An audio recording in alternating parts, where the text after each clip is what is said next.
സംസ്ഥാനത്ത് നിന്ന് deputation വാങ്ങിപ്പോകുന്ന civil service ഉദ്യോഗസ്ഥരുടെ എണ്ണത്തിലും വൻ വർധനവ്. 31 IPS ഉദ്യോഗസ്ഥരാണ് ഇതിനോടകം തന്നെ കേരളം വിട്ടത്. ഈ കണക്കുകളാണ് ഇപ്പോൾ ഏറ്റവും പുതുതായി പുറത്തുവരുന്നത്. കൂടുതൽ വിവരങ്ങളുമായി രശ്മി കാർത്തിക ചേർന്നുണ്ട്. രശ്മി, ഒരുപക്ഷെ സാമ്പത്തിക വിഷയത്തിനപ്പുറം മറ്റു കൂടുതൽ പ്രതിസന്ധിയിലേക്ക് തന്നെയല്ലേ പോലീസ് സേന നീങ്ങുന്നത്?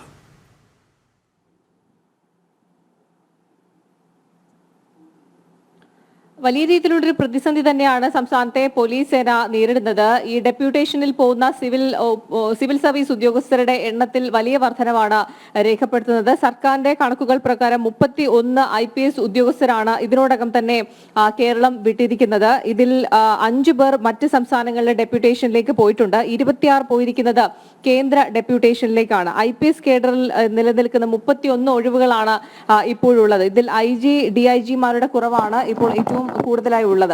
അതുകൊണ്ട് തന്നെ വലിയ രീതിയിലുള്ള ഒരു പ്രതിസന്ധി സംസ്ഥാനത്തെ പോലീസ് സേന നേരിടുന്നുണ്ട്. IG, DIG ഒഴിവുള്ളത് കൊണ്ട് തന്നെ നിലവിലുള്ളവരുടെ ജോലി ഭാരം വളരെ കൂടുതലാണ്. IASലും സമാനമായ രീതിയിൽ 32 പേർ ഇതേ രീതിയിൽ ഡെപ്യൂട്ടേഷനിൽ മറ്റു സംസ്ഥാനങ്ങളിലേക്കൊക്കെ പോകുന്ന സാഹചര്യമുണ്ട്.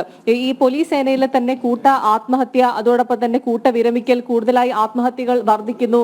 അത് കാരണം സംസ്ഥാന ആഭ്യന്തര വകുപ്പിനെതിരെ വ്യാപകമായി വിമർശനമൊക്കെ നിലനിൽക്കുന്ന ഒരു സാഹചര്യത്തിലാണ് ഈ കണക്കുകൾ കൂടി പുറത്തു വരുന്നത്. ഈ സർക്കാരിന്റെ, അതായത് സംസ്ഥാന സർക്കാരിന്റെ ഒരു താല്പര്യപ്രകാരം ഉദ്യോഗസ്ഥരെല്ലാം പെരുമാറേണ്ടി വരുന്നു എന്നുള്ളതാണ് കൂടുതൽ പേരും കേരളം വിടുന്നതിന് കാരണമായി പറയാൻ കഴിയുന്നത്. ഈ സംസ്ഥാന പോലീസ് മേധാവി ഉണ്ടെങ്കിൽ പോലും സംസ്ഥാന പോലീസ് മേധാവിയെ നോക്കുകുത്തി ആക്കി നിർത്തിക്കൊണ്ട് മറ്റ് ചില ഉദ്യോഗസ്ഥരുടെ രാഷ്ട്രീയപരമായിട്ടുള്ള സ്വാധീനം ഉപയോഗിച്ചുകൊണ്ട് ഉള്ള ഇടപെടലുകളും അവരുടെ തീരുമാനമെടുക്കലും ഒക്കെ തന്നെ ഉദ്യോഗസ്ഥരെ വലിയ രീതിയിൽ അവർക്ക് അതൃപ്തി ഉണ്ടാകുന്നതിന് കാരണമാക്കിയിട്ടുണ്ട്. അതുകൊണ്ട് തന്നെയാണ് ഇത്തരത്തിൽ ഡെപ്യൂട്ടേഷൻ വാങ്ങി കേന്ദ്ര സേനയിലേക്കും മറ്റ് സംസ്ഥാനങ്ങളിലേക്കും ഒക്കെ പോകുന്ന ഒരു സാഹചര്യം ഉണ്ടായത്. അതുകൊണ്ടാണ് ഈ DIG, IG ഒഴിവുകൾ ഇത്രത്തോളം 31 ഒഴിവുകൾ നിലവിൽ നിൽക്കുന്നത്. IAS ഉദ്യോഗസ്ഥരിലും സമാനമായ രീതിയിൽ ഡെപ്യൂട്ടേഷനിലേക്ക് മറ്റ് സംസ്ഥാനങ്ങളിലേക്ക് പോകുന്നവരുടെ എണ്ണം വളരെ കൂടുതലാണ് എന്നുള്ളതാണ്. ഏതായാലും വലിയ രീതിയിലുള്ള ഒരു പ്രതിസന്ധി സംസ്ഥാനത്തെ പോലീസ് സേന നേരിടുന്നുണ്ട്.